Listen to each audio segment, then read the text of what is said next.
What if the Library of Alexandria was never destroyed? Calm history for sleep. Tonight, we journey to a place that exists only in imagination now, a place where marble columns once held up the weight of human knowledge, where papyrus scrolls whispered secrets in a dozen languages, where scholars from distant lands gathered beneath oil lamps that flickered like captured stars. We're traveling not just through space but through time itself and through possibility. We're going to Alexandria, to the great library that stood on the Mediterranean shore. But tonight, in this quiet moment together, we're going to imagine something different. We're going to imagine that the flames never came, that the scrolls never turned to ash, that the knowledge never disappeared into the fog of history. So settle yourself comfortably now. Let your shoulders drop. Release whatever tension you've been carrying in your jaw, your neck, your hands. Tonight requires nothing from you except your willingness to drift, to imagine, to let your mind wander through corridors that exist only in dreams. The city of Alexandria sleeps under a crescent moon. It's a warm evening, the kind where the Mediterranean breeze carries the scent of salt and jasmine through narrow streets. The harbor lies calm, dark water reflecting the stars like a mirror. Ships rock gently at their moorings, their sails furled, their crews long since retired to dockside inns where oil lamps burn low and stories are told in hushed voices. The marble streets gleam faintly in the moonlight. These streets were laid out by Alexander's own architect, Dinocrates, who designed them wide and straight, intersecting at perfect angles. During the day, these avenues throng with merchants, philosophers, priests, sailors, students, all the vibrant chaos of a great cosmopolitan city. But now, at this late hour, they're nearly empty. A few night watchmen make their rounds, their footsteps echoing softly. A cat slinks along a wall. Somewhere a door closes. And there, rising above the sleeping city, illuminated by torches that burn through the night, stands the library. Not one building, but a complex of structures surrounding gardens and colonnades, part of the great Mauson, the Temple of the Muses.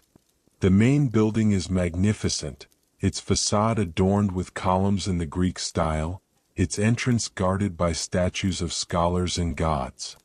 Through its high windows you can still see light. Even at this hour, some scholars work, bent over texts, copying carefully, reading by lamplight, lost in worlds of thought. Imagine yourself approaching those steps now. The marble is smooth beneath your feet, worn by centuries of scholars climbing this same path. You place your hand on the bronze door, cool to the touch, and it swings open silently. Inside, the air smells of papyrus and lamp oil, of old leather and beeswax, of ink and wood and time itself. Let's walk together through these halls, slowly, peacefully, as if we have all the time in the world. Because tonight we do. The Library of Alexandria was never merely a building. It was an idea made manifest, a statement about what humanity could become if it chose knowledge over ignorance, curiosity over fear, preservation over destruction. When Ptolemy I, that Macedonian general who became Egypt's pharaoh after Alexander's death, first conceived of this place, he wasn't thinking small. He wanted to gather all the world's knowledge under one roof. Every book, every scroll, every text worth reading from every culture in every language. It seems almost absurdly ambitious, doesn't it? And yet they came so very close. The library was likely founded around 284 BCE, during the reign of Ptolemy II, called Philadelphus. Though his father may have laid the groundwork, it was the son who saw it realized, who brought the scholars and funded the copyists and sent agents to every corner of the known world with one simple instruction: find books. And find them they did. The collection grew with astonishing speed. Merchants arriving at Alexandria's harbor found their ships searched, not for contraband or weapons, but for books. Any scroll or text discovered would be taken to the library, where skilled scribes would make copies. Sometimes the owner got their original back. Sometimes they received the copy instead, while the library kept the original. These were called books from the ships, and they were added to the collection with pride. Ptolemy III supposedly borrowed the official state copies of the great dramatic works of Aeschylus, Sophocles, and Euripides from Athens, leaving a massive deposit of silver as insurance. The Athenians sent their most precious manuscripts, expecting them back once copies were made. But Ptolemy decided to keep the originals and forfeit the silver. Athens got back beautiful copies. Alexandria kept the irreplaceable originals. This was the kind of dedication, the kind of passion, that built the library's collection. At its height, estimates vary wildly from 40,000 scrolls to as many as 700,000. The truth probably lies somewhere between those extremes, perhaps 400,000 scrolls, which would be equivalent to roughly 100,000 modern books. An enormous number for the ancient world. More texts, more knowledge, more preserved wisdom than had ever been gathered in one place before. And the subjects covered? Everything. Absolutely everything. Mathematics and astronomy, medicine and biology, poetry and drama, history and geography, philosophy and engineering, agriculture and architecture, music and mythology. If someone had written about it, the library wanted a copy. Greek texts formed the core, naturally, since Alexandria was a Greek city under Greek rulers. But Egyptian papyri filled entire rooms. Persian texts translated into Greek. Indian treatises on mathematics. Babylonian astronomical records. Jewish religious writings, including the Septuagint, the first Greek translation of the Hebrew Bible, which was created right here in Alexandria for the city's large Jewish population. Languages blended and mixed, ideas cross-pollinated, knowledge from East and West merged in ways that had never happened before. A scholar from Athens could read Egyptian wisdom. An Egyptian priest could study Greek philosophy. A Jewish theologian could debate with a Babylonian astronomer. The library wasn't just preserving knowledge. It was creating new knowledge through synthesis, through the collision and combination of different traditions, different ways of seeing the world. Imagine the reading rooms now. Long halls with high ceilings designed to stay cool even in Egypt's heat.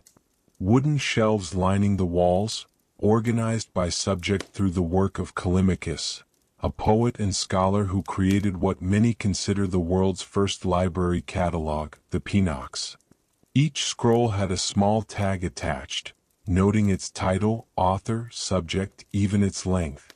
You could actually find what you were looking for, an innovation that seems obvious now but was revolutionary then. Scholars sit at tables, scrolls unrolled before them. Some read silently, though in the ancient world, most people read aloud even to themselves, so the room hums with whispered words in a dozen languages. Others take notes on wax tablets, styluses scratching softly. Copyists work in a separate room, their pens moving steadily across fresh papyrus, duplicating text so that knowledge can spread beyond Alexandria's walls.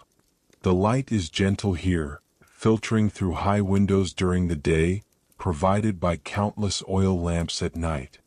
The flames don't flicker too much, carefully tended by attendants who move silently through the halls, refilling lamps, replacing wicks. The scent of burning olive oil mingles with papyrus and ink. This is a place of quiet intensity. Not silent exactly, but peaceful. Everyone here is absorbed in their work, in their reading, in their thinking. Time moves differently in such spaces. Hours can pass like minutes when you're lost in a text that changes how you see the world. Let yourself sink deeper now into this imagining. Feel the peace of this place, the safety of these walls, the promise that knowledge, once written down, once preserved, can survive. But of course in our world it didn't survive. Not fully. Not even close. The destruction of the Library of Alexandria is one of history's great mysteries, wrapped in legend and speculation. The truth is that there was no single catastrophic moment, no one fire that consumed everything in a dramatic inferno. Instead, the library died slowly, gradually, across centuries, victim to multiple calamities and the eventual decline of the city itself. The first major damage likely occurred in 48 BCE, when Julius Caesar found himself trapped in Alexandria during a civil war between Cleopatra and her brother Ptolemy XIII. Caesar's forces set fire to enemy ships in the harbor, and the flames spread to buildings near the docks. Ancient sources disagree on whether the library itself burned or just warehouses containing scrolls intended for the library. Either way, texts were lost, possibly tens of thousands of them. But the library survived that. It continued functioning. Later Roman emperors supported it, scholars still came, new texts were added.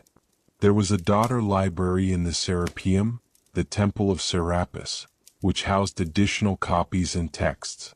Damage came again in the 3rd century CE, during the reign of Aurelian, when parts of the city were destroyed in yet another war. The library suffered, but exactly how much is unclear. Records from this period are fragmentary, contradictory. The rise of Christianity brought new challenges. In 391 CE, the Christian patriarch Theophilus ordered the destruction of pagan temples in Alexandria. The Serapeum, with its library, was demolished by Christian mobs. Whatever scrolls remained there were destroyed or dispersed. By the time Arab forces conquered Alexandria in 642 CE, centuries after Caesar, centuries after the Christian riots, the Great Library had long since ceased to exist as a functioning institution. The famous story of Caliph Omar ordering the remaining books burned because they either contradicted the Quran or merely repeated what it said, and thus were either heretical or redundant, is likely apocryphal. Most scholars believe there simply weren't any books left to burn by that point.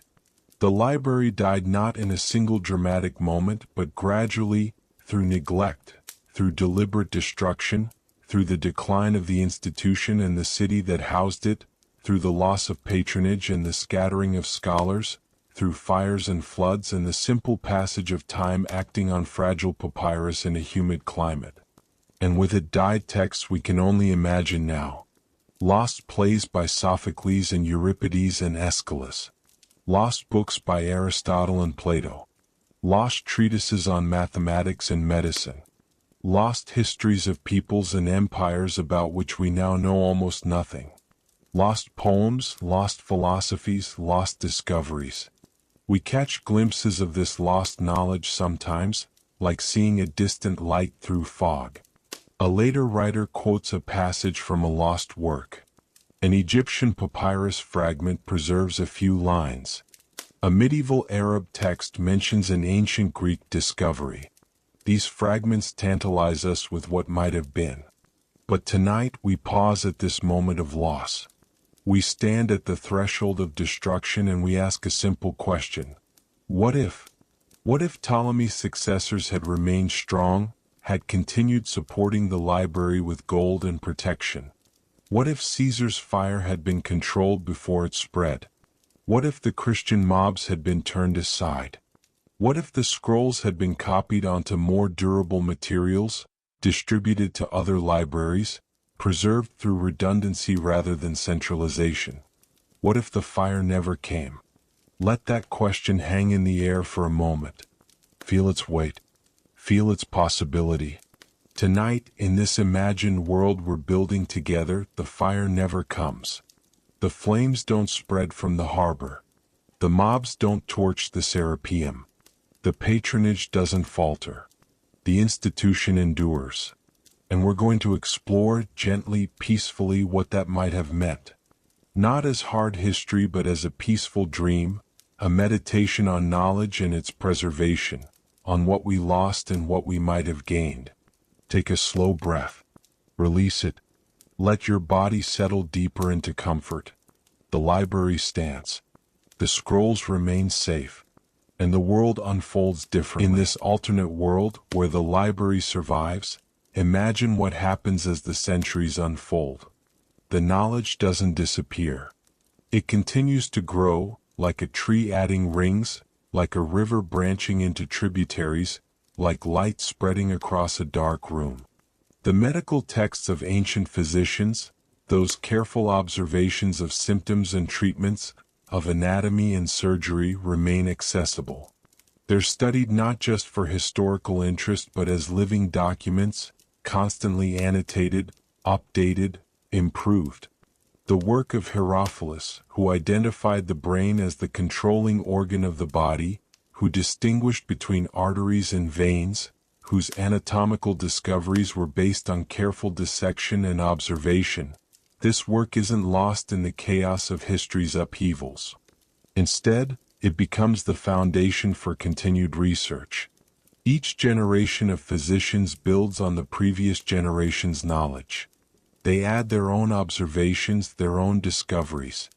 When an epidemic strikes, doctors consult not only their own experience but texts written centuries earlier. Patterns emerge. Understanding deepens. The practice of medicine advances not in fits and starts, with knowledge repeatedly lost and rediscovered, but in a steady, continuous progression. By the medieval period, in this alternate world, surgery isn't the desperate last resort it became in our timeline. Physicians understand infection far earlier, perhaps even developing primitive antiseptic techniques by observing that certain substances, when applied to wounds, prevent festering. The germ theory of disease might arrive centuries sooner, or at least the practical understanding that something invisible can cause illness, that cleanliness in medical settings matters, that quarantine can stop the spread of plague. How many lives might have been saved? How much suffering prevented? We can't know, of course, not really. But consider this. In our world, basic principles of sanitation and hygiene that ancient cultures had understood were forgotten during medieval times. Diseases spread through crowded, filthy cities. Simple wounds killed. Childbirth remained desperately dangerous. Medical knowledge regressed dramatically. In our imagined world, with the library standing, with those ancient texts available, perhaps the regression never happens. Perhaps knowledge continues its slow, steady accumulation. Picture a medieval hospital in this alternate timeline. It's still a simple place by modern standards, stone walls and wooden beds, but it's clean. Scrupulously clean. The physicians and attendants wash their hands, a practice that seems obvious but was forgotten for centuries in our world. They consult texts when diagnosing, comparing symptoms to descriptions written by scholars 5, 6, 7 centuries earlier. They use medicinal herbs with a sophisticated understanding of dosage and effect, knowledge that in our timeline was often lost, reduced to folklore and superstition.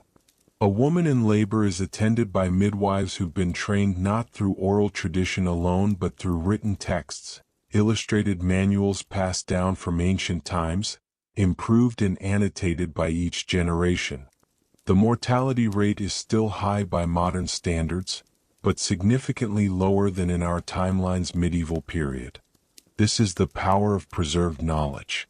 Not miracles, not sudden leaps to modern medicine, but steady progress.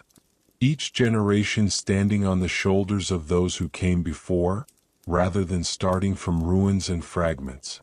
And medicine is just one field among many. Let's turn our attention now to the stars, to the great vault of heaven that fascinated ancient astronomers, that continues to draw our gaze even today when light pollution obscures most of what they could see so clearly. The library housed extensive astronomical records. Babylonian star catalogs going back centuries. Egyptian observations of the sun's path, the Nile's flooding, the rising and setting of Sirius. Greek mathematical models of planetary motion. All of this in one place, available to anyone with the training to read it. Among the scholars who worked at the library was Aristarchus of Samos, who in the 3rd century BCE proposed something radical, something that wouldn't be accepted for almost 2,000 years in our timeline, that the Earth revolves around the Sun, not the other way around. Aristarchus argued that the Sun was vastly larger than Earth, and that it made more sense for the smaller body to orbit the larger. He was right, of course, but in our timeline his ideas were largely rejected. They seem to contradict common sense. The Earth doesn't feel like it's moving. The Sun appears to circle us each day. Most scholars dismissed his heliocentric model and stuck with the Earth-centered universe that matched their intuitions.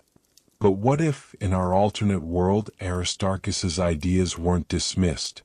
What if other scholars, with access to centuries of careful astronomical observations preserved in the library, saw evidence supporting his model?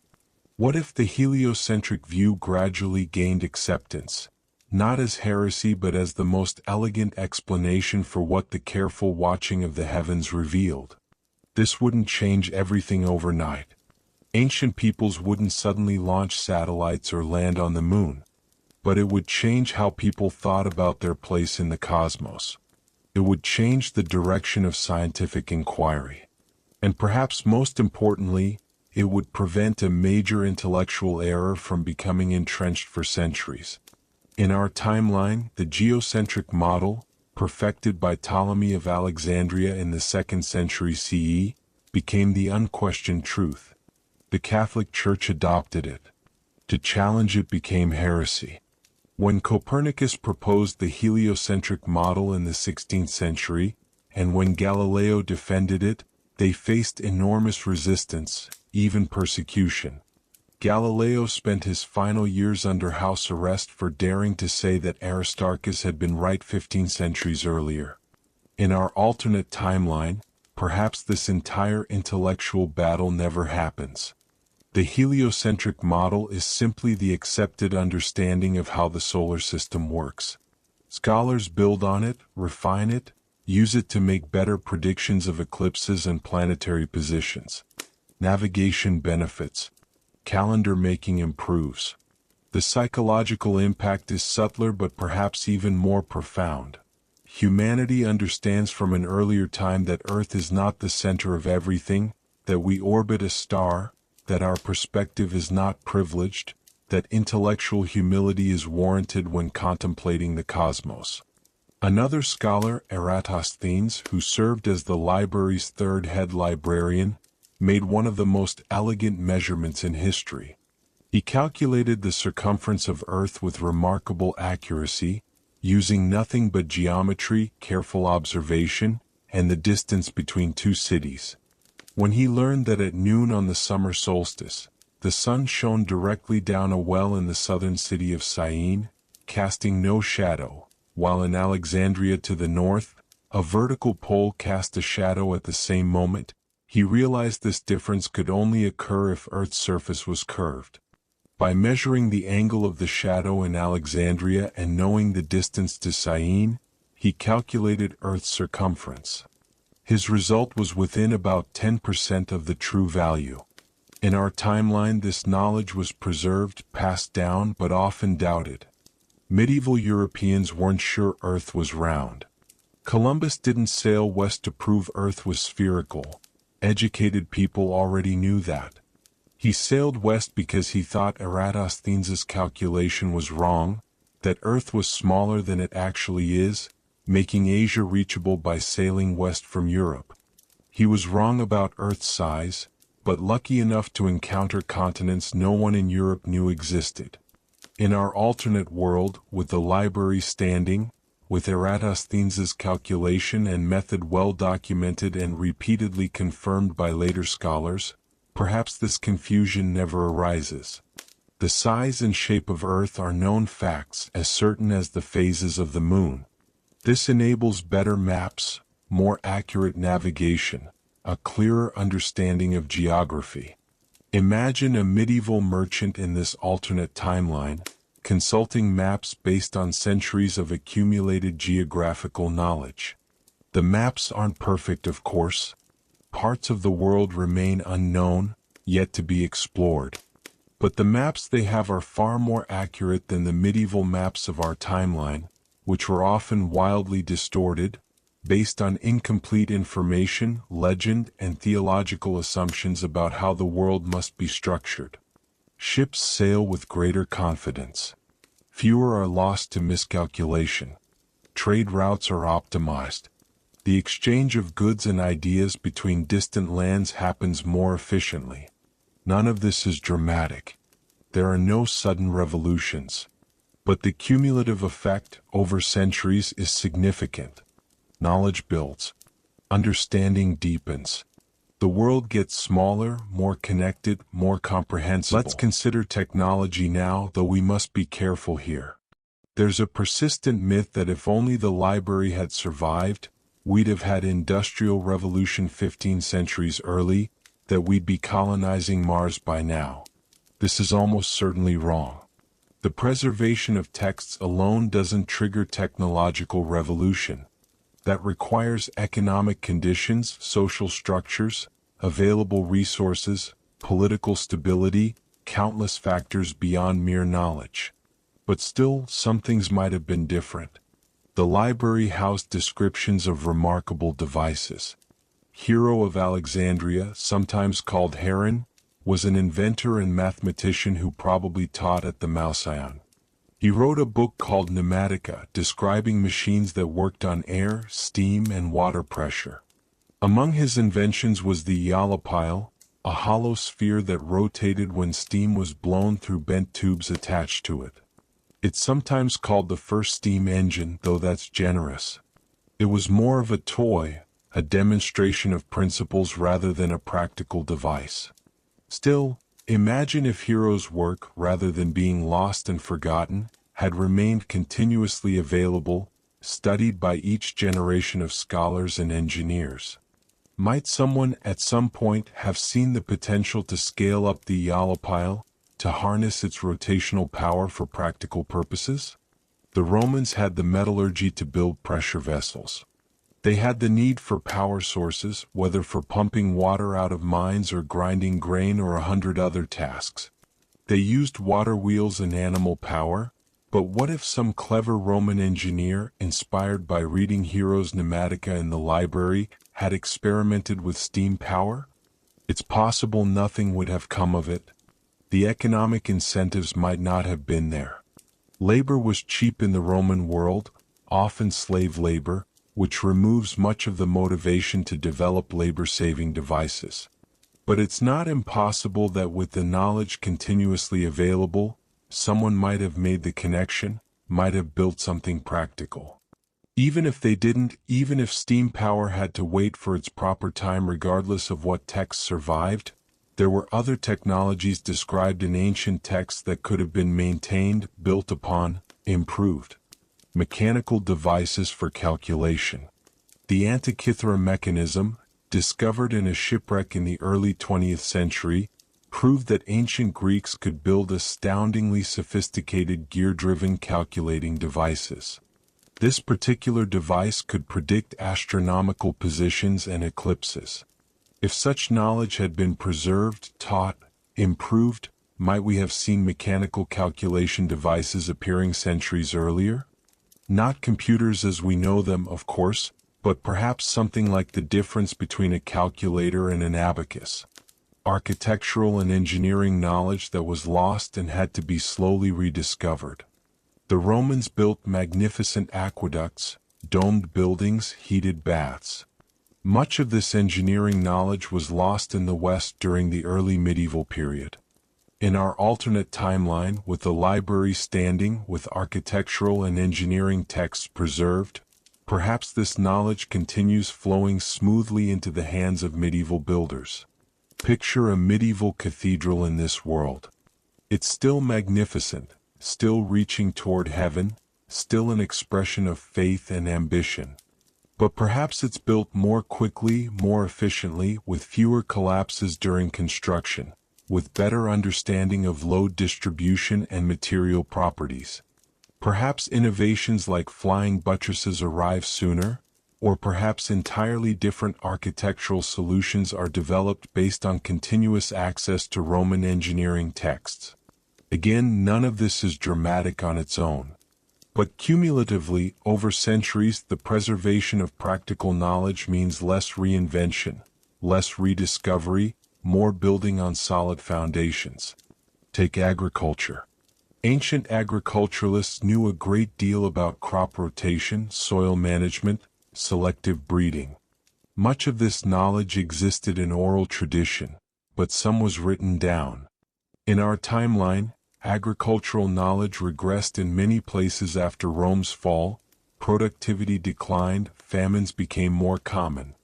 In our alternate world, with agricultural texts preserved and accessible, perhaps productivity doesn't drop so dramatically. Perhaps medieval Europeans are better fed, healthier, more numerous. A well-fed population can support more scholars, more artisans, more specialization, more advancement. These aren't miracles. They're simply the slow, steady accumulation of preserved knowledge being applied practically generation after generation. And perhaps equally important as any specific technology is the continuous thread of rational inquiry, of systematic experimentation, of careful observation and recording. The library wasn't just a storehouse of facts. It was an institution that embodied a particular approach to understanding the world. Observe carefully, record accurately, share findings, build on what came before, test ideas against reality. In our world, this tradition was broken. It had to be painstakingly rebuilt during the Renaissance and the Scientific Revolution. In our alternate world, it never breaks. The chain of scholarship remains unbroken from ancient Alexandria through the medieval period and beyond. Let's imagine a day in the life of this alternate world's medieval period. The year is 1200 CE. Europe is emerging from what we called the Dark Ages, though historians dislike that term because the period wasn't as dark as once thought. Still, it was a time of fragmentation, of localized power, of reduced trade and learning compared to Rome's height. But in our alternate timeline, things are different.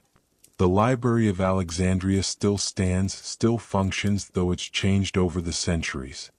It survived Rome's decline by adapting, by becoming not just a Greek institution but a genuinely cosmopolitan one. Christian scholars work alongside Muslim ones, alongside Jewish ones, alongside pagan philosophers who've been granted tolerance because of their knowledge. Religious differences remain, sometimes tensions flare, but the shared commitment to learning creates common ground. Books copied in Alexandria circulate throughout the Mediterranean world. Monasteries in Western Europe house not just religious texts but copies of ancient scientific and philosophical works. The Carolingian Renaissance, that brief flowering of learning in Charlemagne's time, doesn't end so quickly because the source material, the texts being studied, remain available. A young monk in a scriptorium in France is copying not just scripture but Euclid's Elements. The geometry makes his head hurt, but his abbot insists that God's creation operates according to mathematical laws, that to understand mathematics is to understand something of the divine mind. This particular theological justification might not have held in our timeline, but with ancient texts continuously available, some Christian scholars have embraced Greek learning rather than rejecting it as pagan. In a university in Italy, recently founded, students debate philosophy. They have access to complete works of Aristotle, not the fragmentary texts that trickled into medieval Europe in our timeline, having to be translated from Arabic translations of Greek originals. They debate, they disagree, but they do so with the full corpus of ancient thought available to them. A physician in Spain, in a city under Muslim rule, consults medical texts that trace back to Alexandria. He's treating a patient with a fever, and the symptoms match descriptions in Galen's writings, supplemented by observations from physicians who worked in the centuries since. He prescribes treatment based on this accumulated wisdom.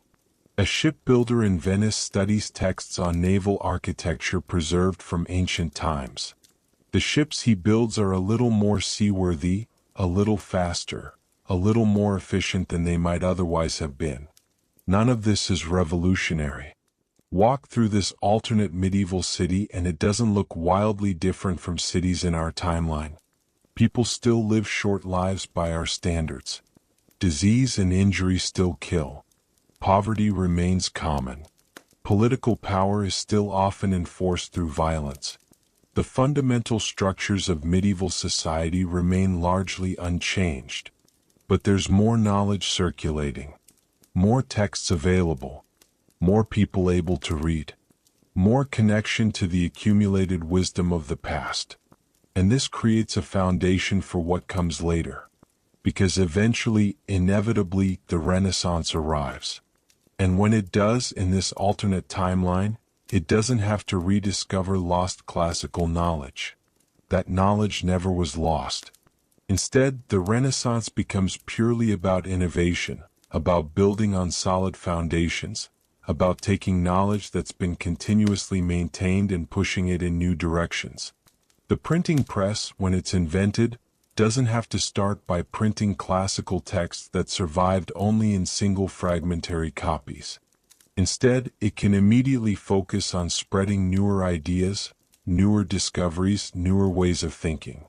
The scientific revolution, when it comes, is less about breaking free from ancient authority and more about standing on ancient shoulders to see further. Copernicus doesn't have to fight to revive Aristarchus's long-forgotten ideas. Newton doesn't have to reinvent so much. The great minds of the scientific revolution can spend their energy on genuine innovation rather than on reconstructing lost knowledge. What does this world look like by 1700 CE? By 1800? It's hard to say. Perhaps very similar to ours. Perhaps startlingly different. The honest answer is that we can't know. History is too complex, too contingent, too dependent on countless individual choices and accidents to predict with any confidence. But we can say this: a world that preserved its knowledge rather than losing and rediscovering it repeatedly would be a world with a different relationship to the past, a different sense of intellectual continuity, perhaps a different level of confidence in reason's ability to illuminate truth. Let yourself drift now deeper into this imagined world. We're going to slow down even further. We're going to walk one more time through the library, but not as it was in the ancient world. As it is in this alternate present, having survived not just centuries but millennia. It's a warm evening in Alexandria. The city has grown enormously since ancient times, sprawling along the coast, a major hub of trade and learning. The modern city surrounds the old one, but the library district has been preserved, expanded, renovated, but never destroyed. You approach through gardens. The Ptolemies planted these gardens and they've been maintained ever since. Palm trees sway in the Mediterranean breeze. Fountains burble quietly. Flowering plants perfume the air. Students sit on benches, reading, discussing, exactly as students did 2,000 years ago. The ancient building still stands at the complex's heart, though it's been reinforced and restored countless times. Modern structures surround it, housing the expanded collections, the computer labs, the research facilities. But that original building remains, its columns still supporting the roof, its doorway still welcoming scholars. You climb the same steps that Eratosthenes climbed, that Hero climbed, that countless nameless scholars climbed across the centuries. The marble is worn smooth by millions of footsteps. Inside, the air still smells faintly of paper and ink, though now there's also the hum of electronics, the soft click of keyboards. Some things change. Some things endure. The ancient reading rooms have been preserved like shrines. Behind glass, you can see papyrus scrolls from the original collection, miraculously still legible after more than 2,000 years. They've been stabilized, preserved with techniques the ancients never knew, but they're the actual original scrolls that Ptolemy's agents gathered, that ancient copyists created. In the newer sections, researchers work. Some study those ancient texts, comparing versions, translating lost languages. Some work on cutting-edge science, continuing the tradition of inquiry that began here so long ago. The library is both museum and research center, honoring its past while reaching toward the future. There's a statue in one of the courtyards, erected 5 centuries ago by scholars grateful for the chain of knowledge that connected them to the ancient world. It depicts a scholar holding a scroll with an inscription, "What is written remains. What is remembered lives." In this alternate world, people have a different sense of time, of connection to the past. They know that knowledge, once recorded, once preserved, can survive not just individual lives but the rise and fall of civilizations. They know that what they discover, what they create, will be available to scholars hundreds of years hence, just as they benefit from discoveries made hundreds of years ago. It's a beautiful thought, isn't it? This continuity, this unbroken chain of learning, this respect for the accumulated wisdom of humanity. Of course, our world isn't like this. The library burned. Knowledge was lost. For centuries, Europe struggled in relative darkness while the Islamic world preserved and extended classical learning. Eventually, the Renaissance recovered some of what had been lost. The scientific revolution built new knowledge. We've come far. But we can't help wondering what might have been. How many insights were lost in those flames? What cures might have been discovered sooner? What suffering might have been prevented? What beauty was destroyed? What understanding was erased? We'll never know. The smoke has long since cleared. The ashes have long since dispersed. All that remains are fragments, and the knowledge that something precious was destroyed. Yet even as we mourn what was lost, we can honor it by preserving what remains, by valuing knowledge, by maintaining libraries and schools and universities, by passing on what we've learned to the next generation, by adding our own contributions to humanity's collective understanding. Every library, in its way, is the heir of Alexandria's dream. Every careful recording of knowledge, every act of teaching, every moment of curiosity honored rather than suppressed. The great library is gone, but the idea survives. And perhaps that's enough. Let's return one last time to ancient Alexandria, to the library in its glory before the fires came. It's late at night now. The last of the scholars have departed, leaving their texts carefully placed back on shelves, their lamps extinguished. The corridors are dark except for a few lights left burning for the night guards. The silence is deep but not empty. Hundreds of thousands of scrolls rest in their places, holding within them the accumulated knowledge of civilizations. Poetry that can still make someone weep 2,000 years after it was written. Mathematical proofs that will remain true for all time. Observations of the natural world, carefully recorded. Medical treatments that might save a life. Philosophical arguments that illuminate the human condition. Histories of peoples who have long since vanished from the world, preserved here in ink on papyrus. All of it quiet now. All of it patient. Waiting for the sun to rise, for scholars to return, for the work of learning to continue. Outside, the Mediterranean laps gently against the harbor walls. Ships rock at anchor. The city sleeps. The great Pharos lighthouse, one of the 7 wonders of the ancient world, beams its light across the water, guiding ships safely to harbor. A beacon in the darkness. A promise that there is shelter, safety, home. The library is like that lighthouse, isn't it? A beacon of knowledge in the darkness of ignorance. A guide to safe harbor. A promise that understanding is possible, that wisdom can be accumulated, that we don't have to face the world's mysteries alone and confused. In our timeline, the beacon was extinguished. The library fell. The knowledge was scattered, some preserved, much lost forever. But in our imagined timeline tonight, the beacon remains lit. The library stands. The knowledge endures. And we can visit it, here in this peaceful half-dream, anytime we wish. The halls are open. The scrolls are waiting. The oil lamps glow softly, their flames steady and warm. Time moves slowly here, or perhaps doesn't move at all. You can stay as long as you like. Find a comfortable place. Perhaps one of those reading rooms with its high ceiling and gentle light. Choose a scroll at random, unroll it carefully, run your fingers over the ancient Greek letters.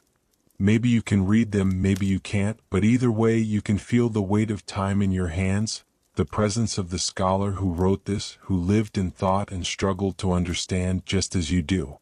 Or perhaps walk through the gardens instead, beneath the stars. They're the same stars that ancient astronomers observed, catalogued, named. The constellations will overhead, eternal and familiar. Orion the Hunter, the Great Bear. The Pleiades, those 7 sisters, those sharp eyes can sometimes see more than 7 stars in that cluster. The fountain continues its gentle sound. Water flowing, always flowing, like time itself, like the stream of knowledge passing from one generation to the next. This is a place of peace. A place where the best of humanity is preserved and honored. Where curiosity is valued. Where questions are welcomed. Where seeking understanding is considered one of life's highest purposes. Let yourself rest here. Let the peace of this place settle over you like a blanket. The weight of the modern world, with all its noise and urgency and conflict, seems very far away. Here there is only quiet seeking. Only the patient accumulation of wisdom. Only the gentle turning of pages and the soft scratch of pen on paper. You are safe here. The walls are strong. The knowledge is preserved. The lamp flames burn steadily. Nothing is being lost. Nothing is being destroyed. Everything worth saving is being saved. And as you rest, as you drift deeper into sleep, you might dream of those scrolls, of the words written so long ago that still have meaning. You might dream of the scholars working by lamplight, pursuing understanding for its own sake. You might dream of the unbroken chain of knowledge, linking past to present to future, linking one curious mind to another across the expanse of centuries. In the morning when you wake, the library will still be there, standing strong. The scholars will return to their work. The sun will rise over the Mediterranean, casting its light across the harbor, warming the marble steps, illuminating the reading rooms. And the work will continue as it has continued, as it will continue, patient and persistent and peaceful. Knowledge is like that. Once truly established, once carefully preserved, it takes on a life of its own. It grows. It spreads. It illuminates.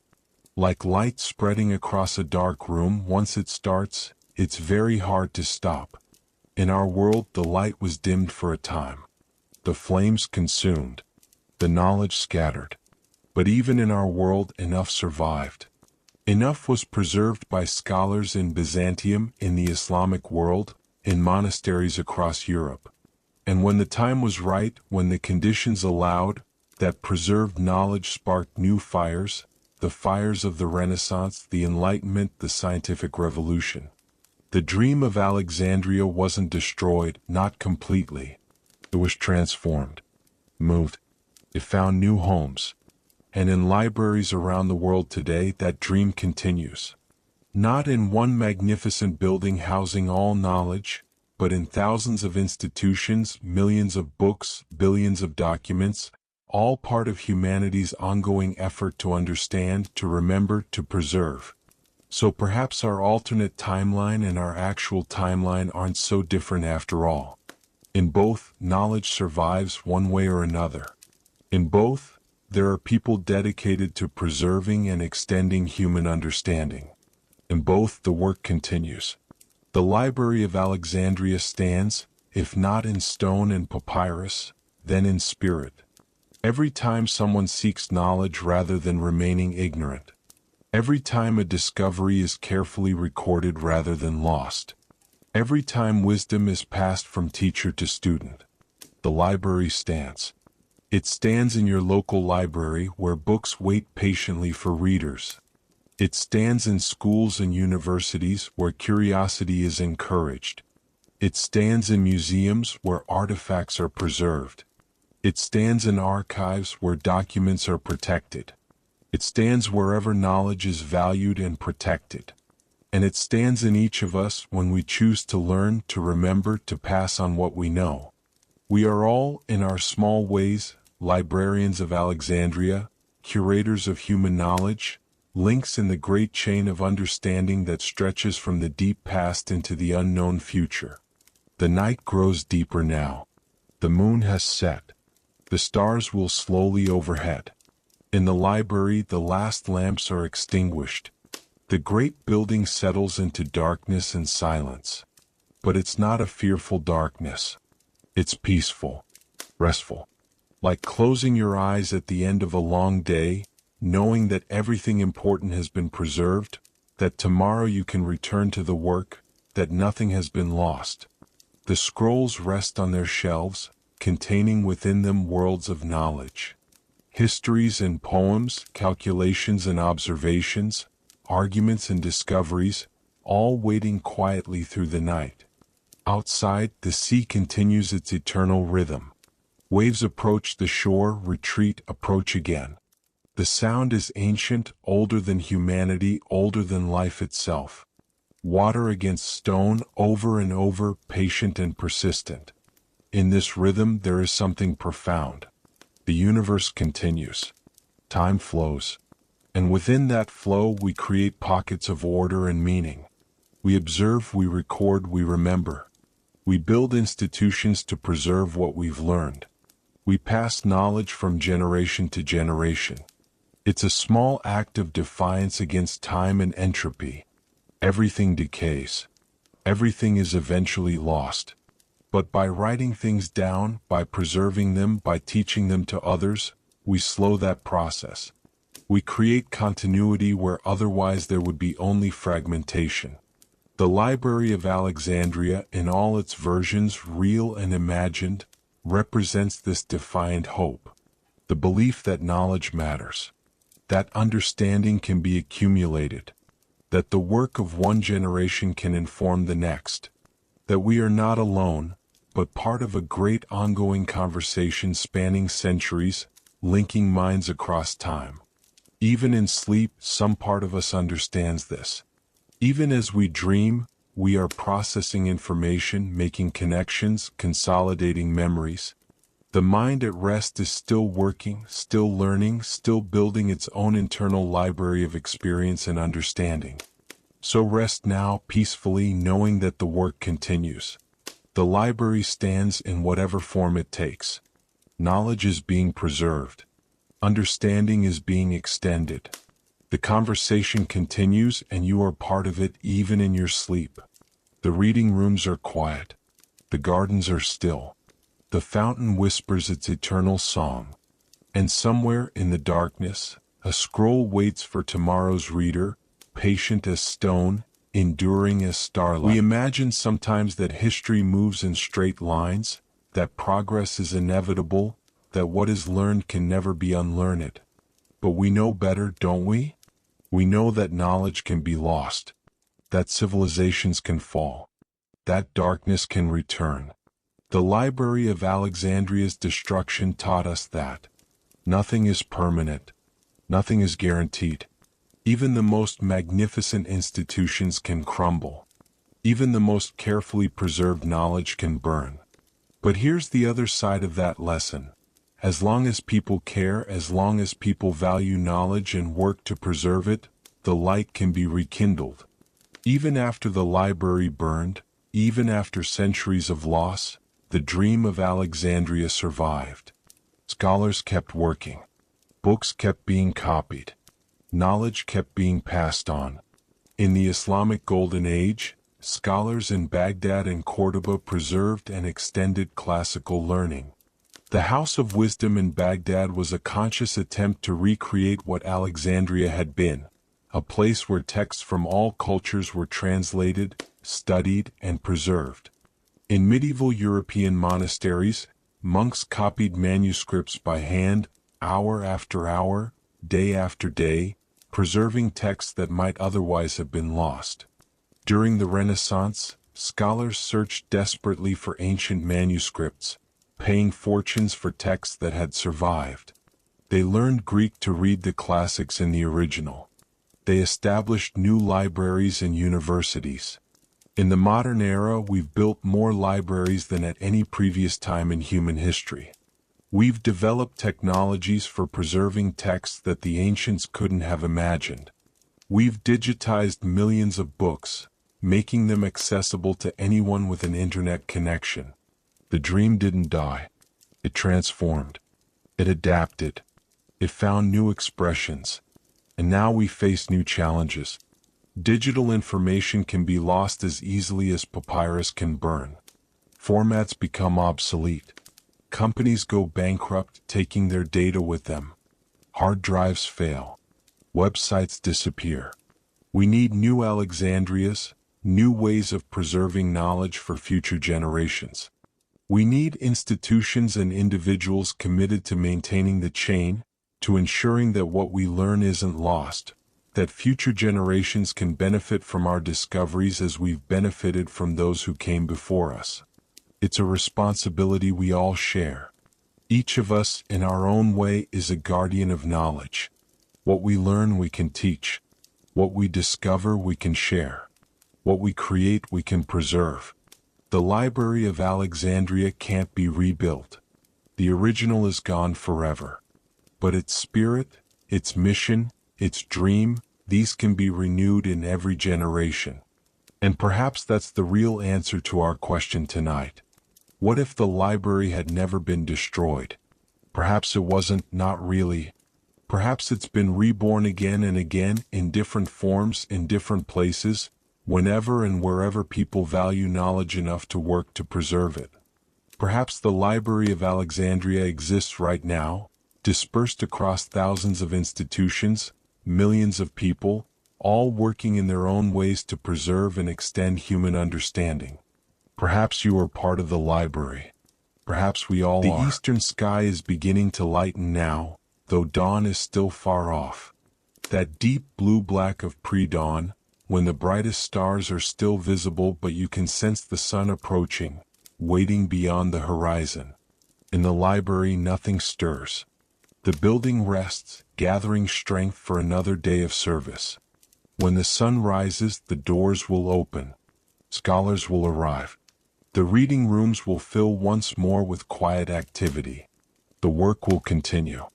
But for now, in this last hour of night, there is only peace. The scrolls dream if scrolls can dream. They dream of the hands that created them, the minds that shaped the words.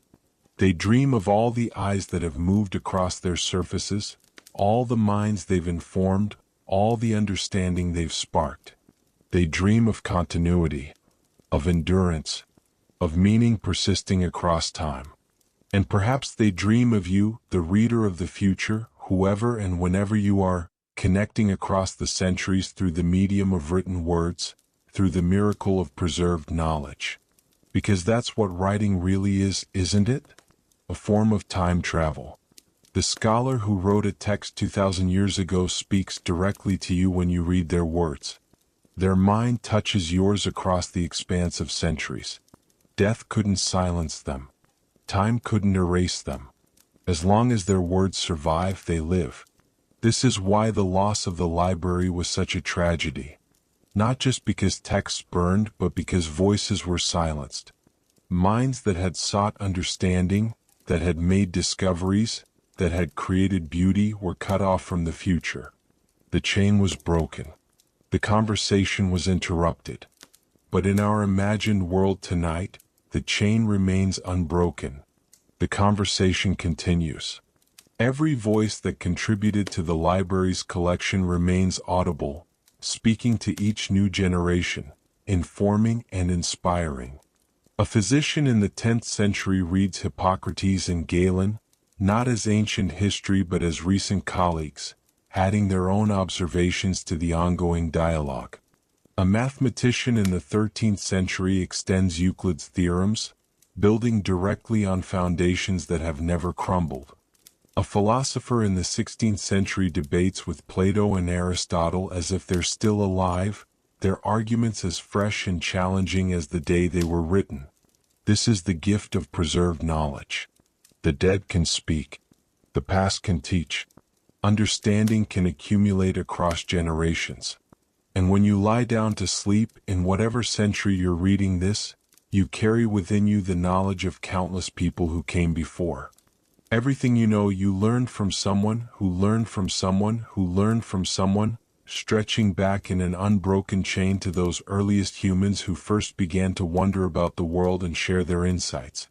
You are the inheritor of millennia of accumulated understanding. You are the latest chapter in a very long book. And someday perhaps someone will read your chapter, will learn from what you discovered or created or preserved. The story continues. The library stands one way or another, and you are part of it. So we come to the end of our journey tonight. We've walked through Alexandria's streets under moonlight. We've explored the library in its glory. We've imagined a world where the flames never came, where knowledge was preserved across centuries, where the chain of understanding remained unbroken. It's been a peaceful exploration, hasn't it? No wars, no violence, no drama. Just the quiet accumulation of knowledge. Just scholars working by lamplight. Just texts being copied, read, shared, preserved. There's something deeply soothing about imagining this alternate world. A world where knowledge was valued above all. Where different cultures could come together in pursuit of understanding. Where the work of preservation was honored and supported. We don't live in that world. We live in a world where the library burned, where knowledge was lost, where the chain was broken and had to be painstakingly rebuilt. But we also live in a world that learned from that loss. That values libraries more because Alexandria was destroyed. That works harder to preserve knowledge because we know it can be lost. Every library that exists today is a small victory over the forces that destroyed Alexandria. Every book that's carefully preserved. Every text that's digitized. Every scholar working to understand and extend human knowledge. Every teacher passing on what they know to the next generation. All of it is Alexandria's legacy. All of it honors the dream that Ptolemy initiated and that countless scholars sustained. The great library is gone, but the dream remains. And as long as people value knowledge, as long as we work to preserve and extend understanding, the Library of Alexandria stands. It stands in spirit. It stands in principle. It stands in every act of learning and teaching and preserving. And tonight, in this quiet moment, it stands in your imagination, whole and complete, its lamps burning softly, its scrolls resting peacefully on their shelves, its scholars at work or at rest, all of it preserved perfect and eternal in the realm of dreams. So let that image settle into your mind as you drift deeper into sleep. The Library of Alexandria, saved from the flames, enduring across centuries, standing strong and peaceful under starlight. The building is solid. The knowledge is safe. The work continues. And you can rest now, peacefully, knowing that in your dreams at least, nothing important has been lost. Everything worth saving has been saved. The lamps burn low but steady. The night is deep but not frightening. The silence is profound but not empty. And somewhere, in the reading rooms of memory and imagination, the Library of Alexandria stands eternal, waiting patiently for dawn, for the next reader, for the work to continue. Rest now. Dream peacefully. Let the knowledge settle into your bones, the peace into your heart. The library stands. The scrolls are safe. All is well. And as the knowledge rests quietly through the night, so may you. Before we part tonight, take a moment to imagine yourself one last time in those reading rooms. Feel the smooth marble beneath your feet. Smell the papyrus and lamp oil. Hear the distant sound of the fountain in the garden, the soft rustle of someone turning a scroll. You're holding a text now. It doesn't matter what it contains. What matters is the weight of it in your hands, the knowledge that it represents, the connection it provides to someone who lived long ago and thought deeply about the world. Read a few lines slowly. Let the words wash over you. You don't need to understand everything. You don't need to memorize anything. Just be present with the text, with the moment, with the peace of this place. When you're ready, set the scroll down gently. Leave it for the next reader. Walk slowly toward the door. As you leave, look back one more time. The reading rooms stretch into shadow, but you can still see the shelves, the tables, the lamps burning in the distance. It looks exactly as it should, peaceful, orderly, safe. Step out into the garden. The night air is cool and fresh.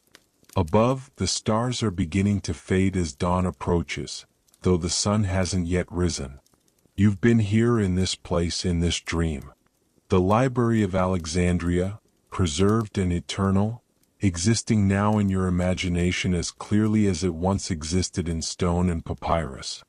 And you can return anytime you wish. Whenever you need peace, whenever you want to remember that knowledge endures, whenever you seek connection to the great ongoing project of human understanding, the library is here, waiting. Its doors are always open, its lamps always burning, its scrolls always ready. You are always welcome. Rest well, traveler. Dream peacefully. And when you wake, carry with you something of the library spirit. That curiosity is valuable, that knowledge is precious, that understanding is worth pursuing, that preservation matters, that we are all connected across time through the simple act of learning and sharing what we learn. The library stands. In dreams, in spirit, in every library on earth, in every person who values knowledge. It stands. It endures. It remains. And so, quietly, peacefully, we leave it there, glowing softly in the pre-dawn light, waiting for another day, another reader, another moment of understanding. Good night. Sleep well. And thank you for walking with me tonight through the library that survived, the knowledge that endured, the dream that refuses to die. If you enjoyed this quiet journey through history and imagination, consider subscribing to Dreamy Hours. We explore the past gently, peacefully, creating spaces for rest and reflection. Like this video if it brought you peace, and share it with someone who might need a calm moment in their day. Until next time, may your dreams be filled with wonder, and may you rest as peacefully as the scrolls on their shelves, safe and content, part of the great ongoing story of human curiosity and care. Good night.